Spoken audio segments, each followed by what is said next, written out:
Go, Thumbelina. There was once a woman who wished very much to have a little child, but she could not obtain her wish. At last she went to a fairy and said, "I should so very much like to have a little child. Can you tell me where I can find one?" "Oh, that can be easily managed," said the fairy. "Here is a barley corn of a different kind to those which grow in the farmer's fields, and which the chickens eat. Put it into a flower pot and see what will happen." "Thank you," said the woman, and she gave the fairy 12 shillings, which was the price of the barley corn. Then she went home and planted it, and immediately there grew up a large handsome flower, something like a tulip in appearance, but with its leaves tightly closed as if it were still a bud. "It is a beautiful flower," said the woman, and she kissed the red and golden-colored leaves, and while she did so, the flower opened, and she could see that it was a real tulip. Within the flower, upon the green velvet stamens, sat a very delicate and graceful little maiden. She was scarcely half as long as a thumb, and they gave her the name of Thumbelina, or Tiny, because she was so small. A walnut shell, elegantly polished, served her for a cradle. Her bed was formed of blue-violet leaves, with a rose leaf for a counterpane.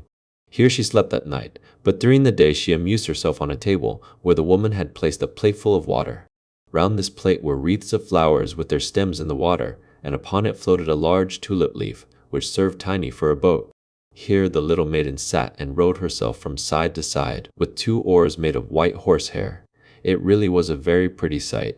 Tiny could, also, sing so softly and sweetly that nothing like her singing had ever before been heard. One night, while she lay in her pretty bed, a large, ugly, wet toad crept through a broken pane of glass in the window, and leaped right upon the table where Tiny lay sleeping under her rose-leaf quilt. "What a pretty little wife this would make for my son," said the toad, and she took up the walnut shell, in which little Tiny lay asleep, and jumped through the window with it into the garden. In the swampy margin of a broad stream in the garden lived the toad, with her son. He was uglier even than his mother, and when he saw the pretty little maiden in her elegant bed, he could only cry, "Croak, croak, croak!" "Don't speak so loud, or she will wake," said the toad, "and then she might run away, for she is as light as swan's down. We will place her on one of the water lily leaves out in the stream. It will be like an island to her. She is so light and small, and then she cannot escape. And, while she is away, we will make haste and prepare the stateroom under the marsh, in which you are to live when you are married." Far out in the stream grew a number of water lilies, with broad green leaves, which seemed to float on the top of the water. The largest of these leaves appeared farther off than the rest, and the old toad swam out to it with the walnut shell, in which little Tiny lay still asleep. The tiny little creature woke very early in the morning, and began to cry bitterly when she found where she was, for she could see nothing but water on every side of the large green leaf, and no way of reaching the land. Meanwhile, the old toad was very busy under the marsh, decking her room with rushes and wild yellow flowers, to make it look pretty for her new daughter-in-law. Then she swam out with her ugly son to the leaf on which she had placed poor little Tiny. She wanted to fetch the pretty bed, that she might put it in the bridal chamber to be ready for her. The old toad bowed low to her in the water, and said, "Here is my son. He will be your husband, and you will live happily in the marsh by the stream." "Croak, croak, croak," was all her son could say for himself. So the toad took up the elegant little bed and swam away with it, leaving Tiny all alone on the green leaf, where she sat and wept. She could not bear to think of living with the old toad, and having her ugly son for a husband. The little fishes, who swam about in the water beneath, had seen the toad and heard what she said, so they lifted their heads above the water to look at the little maiden. As soon as they caught sight of her, they saw she was very pretty, and it made them very sorry to think that she must go and live with the ugly toads. No, it must never be. So they assembled together in the water, round the green stalk which held the leaf on which the little maiden stood, and gnawed it away at the root with their teeth. Then the leaf floated down the stream, carrying Tiny far away out of reach of land. Tiny sailed past many towns, and the little birds in the bushes saw her and sang, "What a lovely little creature!" So the leaf swam away with her farther and farther, till it brought her to other lands. A graceful little white butterfly constantly fluttered round her, and at last alighted on the leaf. Tiny pleased him, and she was glad of it, for now the toad could not possibly reach her, and the country through which she sailed was beautiful, and the sun shone upon the water, till it glittered like liquid gold. She took off her girdle and tied one end of it round the butterfly, and the other end of the ribbon she fastened to the leaf, which now glided on much faster than ever, taking little Tiny with it as she stood. Presently a large cockchafer flew by. The moment he caught sight of her, he seized her round her delicate waist with his claws, and flew with her into a tree. The green leaf floated away on the brook, and the butterfly flew with it, for he was fastened to it, and could not get away. Oh, how frightened little Tiny felt when the cockchafer flew with her to the tree! But especially was she sorry for the beautiful white butterfly which he had fastened to the leaf, for if he could not free himself, he would die of hunger. But the cockchafer did not trouble himself at all about the matter. He seated himself by her side on a large green leaf, gave her some honey from the flowers to eat, and told her she was very pretty, though not in the least like a cockchafer. After a time, all the cockchafers turned up their feelers and said, "She has only 2 legs. How ugly that looks." "She has no feelers," said another. "Her waist is quite slim." "Pooh, she is like a human being." "Oh, she is ugly," said all the lady cockchafers, although Tiny was very pretty. Then the cockchafer who had run away with her believed all the others when they said she was ugly, and would have nothing more to say to her, and told her she might go where she liked. Then he flew down with her from the tree and placed her on a daisy, and she wept at the thought that she was so ugly that even the cockchafers would have nothing to say to her. And all the while she was really the loveliest creature that one could imagine, and as tender and delicate as a beautiful rose leaf. During the whole summer, poor little Tiny lived quite alone in the wide forest. She wove herself a bed with blades of grass and hung it up under a broad leaf to protect herself from the rain. She sucked the honey from the flowers for food and drank the dew from their leaves every morning. So passed away the summer and the autumn, and then came the winter, the long, cold winter. All the birds who had sung to her so sweetly were flown away, and the trees and the flowers had withered. The large clover leaf under the shelter of which she had lived was now rolled together and shriveled up. Nothing remained but a yellow withered stalk. She felt dreadfully cold, for her clothes were torn, and she was herself so frail and delicate that poor little Tiny was nearly frozen to death. It began to snow too, and the snowflakes, as they fell upon her, were like a whole shovelful falling upon one of us, for we are tall, but she was only an inch high. Then she wrapped herself up in a dry leaf, but it cracked in the middle and could not keep her warm, and she shivered with cold. Near the wood in which she had been living lay a cornfield, but the corn had been cut a long time. Nothing remained but the bare, dry stubble standing up out of the frozen ground. It was to her like struggling through a large wood. Oh, how she shivered with the cold! She came at last to the door of a field mouse, who had a little den under the corn stubble. There dwelt the field mouse in warmth and comfort, with a whole room full of corn, a kitchen, and a beautiful dining room. Poor little Tiny stood before the door just like a little beggar girl, and begged for a small piece of barley corn, for she had been without a morsel to eat for 2 days. "You poor little creature," said the field mouse, who was really a good old field mouse, "come into my warm room and dine with me." She was very pleased with Tiny, so she said, "You are quite welcome to stay with me all the winter, if you like, but you must keep my rooms clean and neat and tell me stories, for I shall like to hear them very much." And Tiny did all the field mouse asked her, and found herself very comfortable. "We shall have a visitor soon," said the field mouse one day. "My neighbor pays me a visit once a week. He is better off than I am. He has large rooms and wears a beautiful black velvet coat.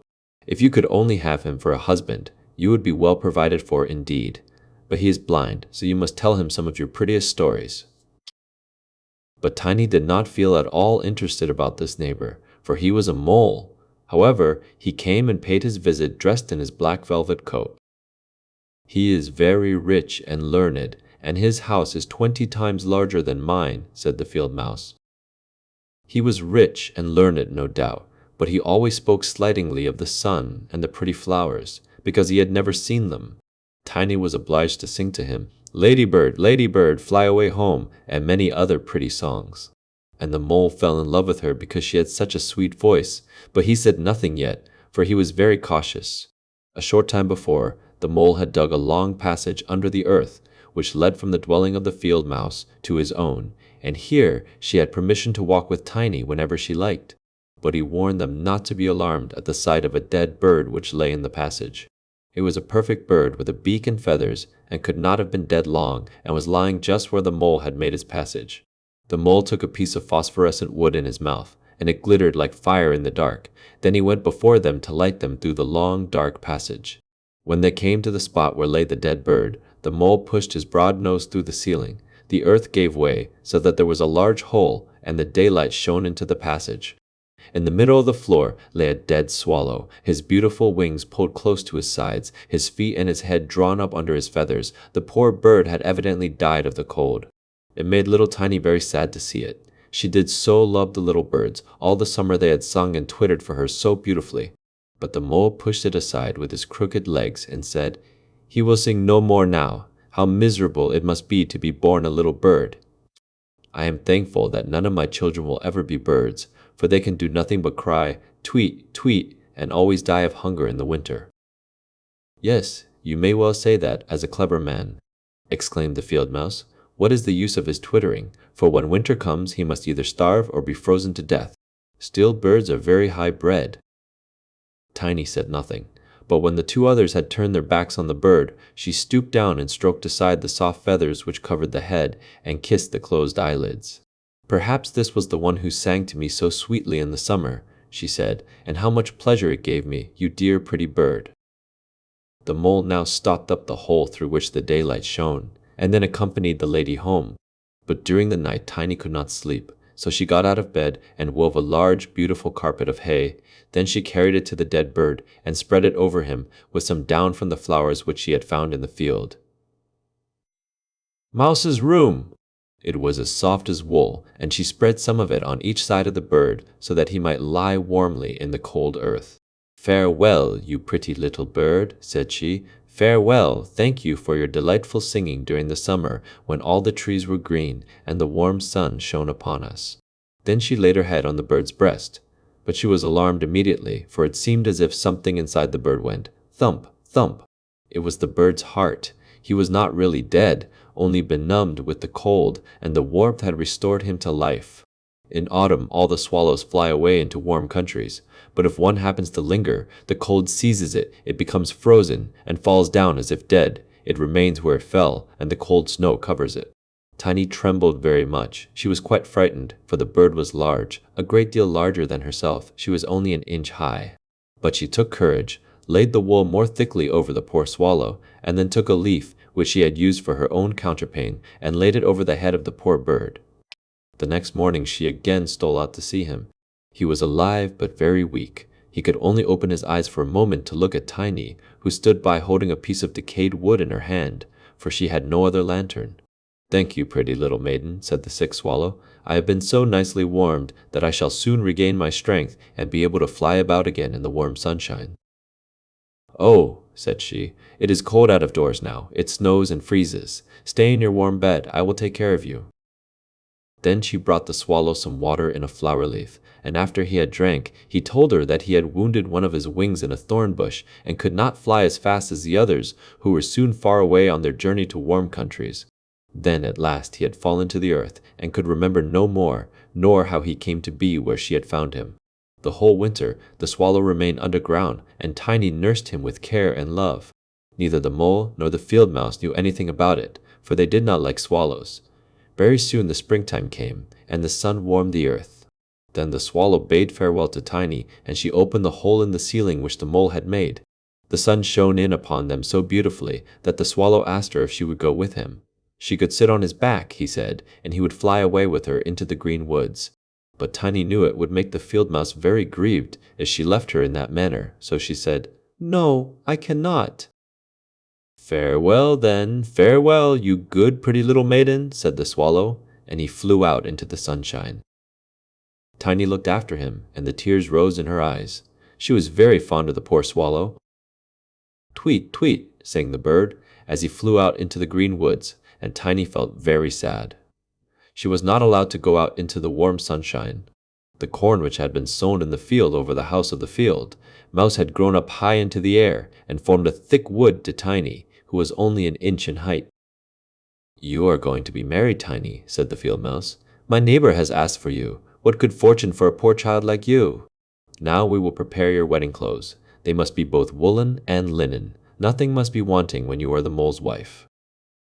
Tiny had to turn the spindle, and the field mouse hired 4 spiders who were to weave day and night. Every evening the mole visited her, and was continually speaking of the time when the summer would be over. Then he would keep his wedding day with Tiny, but now the heat of the sun was so great that it burned the earth and made it quite hard, like a stone. As soon as the summer was over, the wedding should take place, but Tiny was not at all pleased, for she did not like the tiresome mole.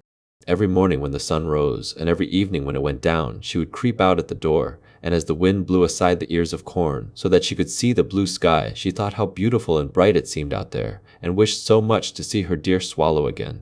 But he never returned, for by this time he had flown far away into the lovely green forest.